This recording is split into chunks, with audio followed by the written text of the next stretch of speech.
안녕하세요. 전남대학교 의과대학 본과 3학년 노진우입니다.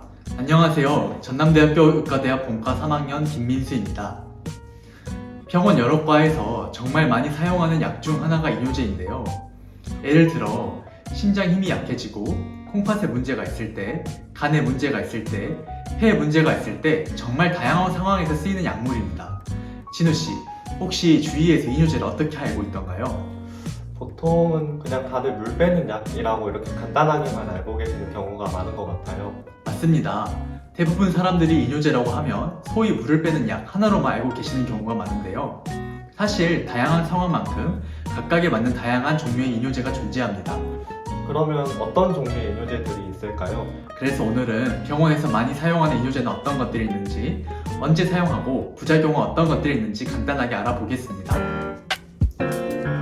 진우 씨, 라식스 약물 들어보셨나요? 제가 실습하면서 정말 많이 들어봤던 것 같아요.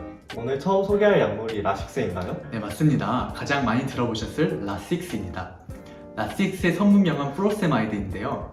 이 프로세마이드는 신장의 헬레골이라는 부분을 작용해서 서군과 물을 버리기 때문에 고리이뇨제라는 이름이 붙었습니다. 그런데 라식스가 이렇게 가장 많이 사용되고 가장 유명한 이유가 뭘까요? 라식스는 가장 강력한 이뇨제 중 하나인데요. 우렬성 신부전, 간경화에 의한 복수, 신부전 등의 이유로 부종이 심한 경우에 이뇨제 사용이 필요한 대부분의 질환에서 가장 많이 이용되는 이뇨제이기 때문입니다. 그러면은 그렇게 강력한 만큼 부작용도 상당히 많을 것 같은데 사용할 때 어떤 점을 주의해야 할까요? 주요한 부작용 중 하나가 바로 저칼륨 혈증을 유발할 수 있다는 점인데요. 칼륨이 정상 범위를 벗어나게 되면 심장에 아주 좋지 않기 때문에 이를 예방하기 위해 다른 약을 함께 사용하는 경우도 많습니다. 이외에도 대사성 알칼리증, 저칼륨 혈증, 마그네슘 및 칼슘의 소실을 유발할 수 있고 요산 수치를 높일 수 있어서 통풍 환자에서는 주의가 필요합니다.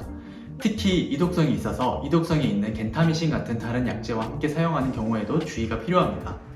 다음으로 소개할 약물은 사이아자이드 계열 약물입니다. 이름이 어렵죠?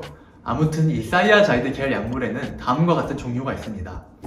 먼저 상품명으로는 아타칸 플러스 정으로 나오고 있는 하이드로클로르살리돈, 그리고 아모잘탄 플러스 정으로 나오고 있는 클로르살리돈, 프루덱스 서방정으로 나오고 있는 인다파마이드, 그리고 자록소린정으로 나오고 있는 메톨라존이 있습니다.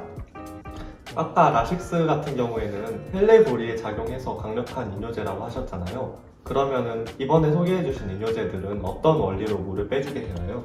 네, 사이아자이드 계열 약물의 기전은 원이세뇨관에 작용해서 소금을 버리고 칼슘을 재흡수하는 역할을 합니다. 따라서 이 약물은 우리 몸에 소금, 그러니까 나트륨을 버리게 하기 때문에 저나트륨 혈증, 칼슘을 들어오게 하기 때문에 고칼슘 혈증을 일으킬 수 있습니다.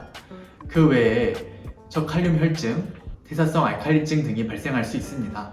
그러면은 이 사이아자이드 계열 약물은 보통 어떤 상황에 많이 사용하게 되나요? 네, 라식스와 마찬가지로 현재 몸에 있는 나트륨과 물을 버림으로써 혈압을 낮출 수 있어서 고혈압 약제로 쓰고 있습니다.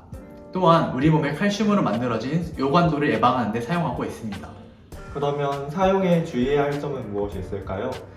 몸에 칼륨과 나트륨이 낮다면 당연히 쓰면 안 되고요. 또 내가 부정맥이 있다 할 때 특정한 부정맥 약물과는 절대 같이 쓰면 안 되므로 심장 관련 질환을 가지고 있다면 꼭 전문의에게 말씀하셔야 합니다. 민수님이 지금까지 설명해주신 약물들은 모두 칼륨을 낮췄잖아요. 제가 다음으로 소개해드릴 약물은 앞에 두 약과는 다르게 칼륨을 낮추지 않는 기전을 가지고 있습니다. 우리 몸에 알도스테론이라는 호르몬의 작용을 막는 약물입니다. 이 알도스테론이라는 호르몬은 신장에서 물과 소금의 재흡수를 촉진하고 칼륨을 내보내기 때문에 이제 제가 소개해드릴 약물은 이 작용을 막아서 이뇨 효과를 가져옵니다. 그러면 이렇게 칼륨을 낮추지 않는 약물의 종류에는 뭐가 있나요? 크게 스피로노락톤과 아밀로라이드로 구분할 수가 있는데요. 상품명으로 스피로노락톤의 경우에는 스피락톤정, 그리고 알닥톤정으로 판매되고 있고 아밀로라이드의 경우에는 아밀로정으로 판매되고 있습니다. 스피로노락톤은 알도스테론이 수용체에 결합하는 과정 자체를 막고 아밀로라이드는 알도스테론이 수용체에 결합을 할 수 있게 하지만 이후 소금을 흡수하는 것을 막습니다. 이런 약물을 왜 쓰는 거예요? 또 주의해야 할 점이 있을까요? 주로 앞에 소개한 다른 이뇨제와 병합해서 사용하는데 그 목적은 이뇨 효과를 내면서도 칼륨이 저하되는 것을 막기 위한 목적으로 사용됩니다. 부작용은 오히려 칼륨 수치가 너무 높아질 수 있고, 특히 스피로노락톤은 성호르몬 이상을 유발해서 남성에서 여성형 유방을 일으킬 수도 있습니다.